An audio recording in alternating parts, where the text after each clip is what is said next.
enhorabona. I Oriol respon, prudència. Però no està content.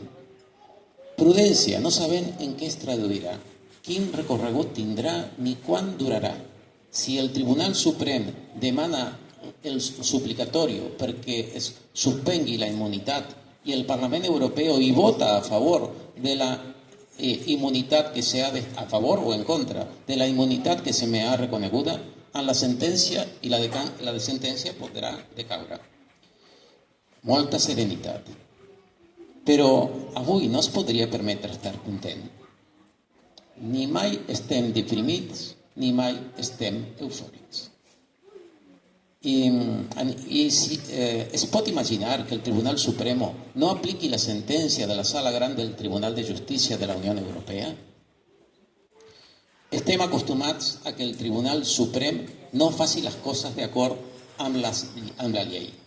Res del que s'ha fet és un delicte al Codi Penal i som a la presó. Poden no aplicar la sentència, però la sentència és explícita, clara i contundent. I ara aniré a un últim pàrraf, si em permeteu. És larguíssima la entrevista. Fa referència també a la sentència del president, ¿no es cierto? Y al final, se ha de pactar amb el PSOE un possible indult o una amnistia. L'indult que se la confiten, va ser molt explícit. I l'amnistia que facin el que vulguin, perquè a la llarga qui els tornarà la llibertat seran els tribunals internacionals, com ja està passant. Però vostè no vol sortir d'aquí.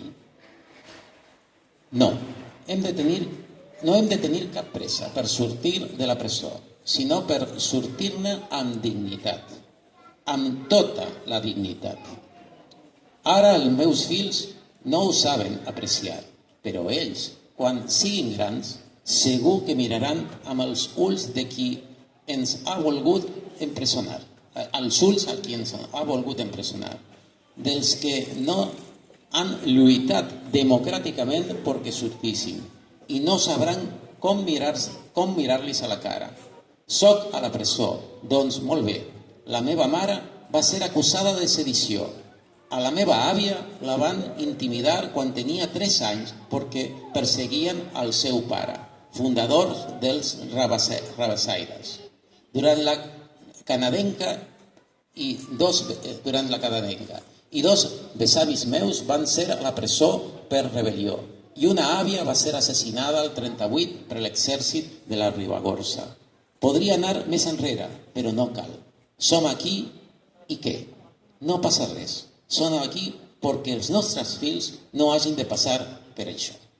Fins aquí la lectura. Continuem.